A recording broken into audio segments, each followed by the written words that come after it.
কোন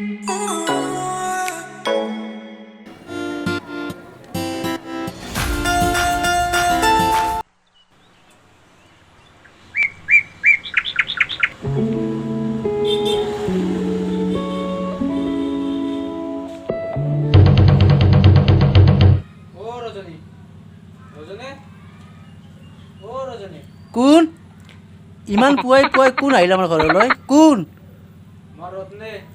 অ ৰত্নে ৰচোন ৰ ৰ ৰ ইমান পুৱাই পুৱাই আহিলি যে কাৰণটো কি? মোক আজি তাৰ ৰাজহৰ কণী লাগিছিল। ৰাজহৰ কণী? কি কৰা ৰাজহৰ কণী? মোৰ ঘৰত আজি তৰকাৰী নাই খাবৰ কাৰণে। আজিকালি দোকানতে ব্ৰইলাৰ কণী পোৱা যায়। ব্ৰইলাৰ কণী মানে নাখাওঁ, আজি ৰাজহৰ কণী খাম। মই তোক নিদিওঁ নহয় ৰাজহৰ কণী। ৰাজহৰ কণী মই উমনি দিওঁ, সেই উমনি পোৱালি জগাব, সেই পোৱালীয়ে কণী দিব, গতিকে মই বহুত লাভ হ'ব। কিন্তু তোক মই দিব নোৱাৰোঁ। মোক আজি বহিব নিদিয়া নেকি? নাই নাই, তই কণী আহিছিলি, কণী নাপালি, গতিকে তই ঘৰলৈ যা। তোৰ ঘৰত কোন আহিছিল?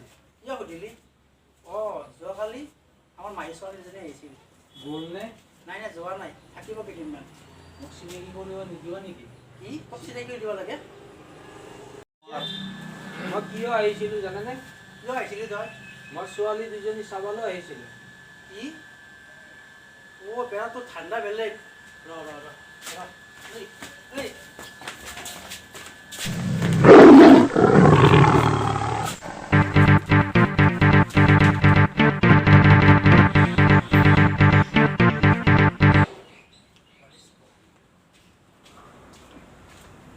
ছোৱালী চাবলৈ আহা?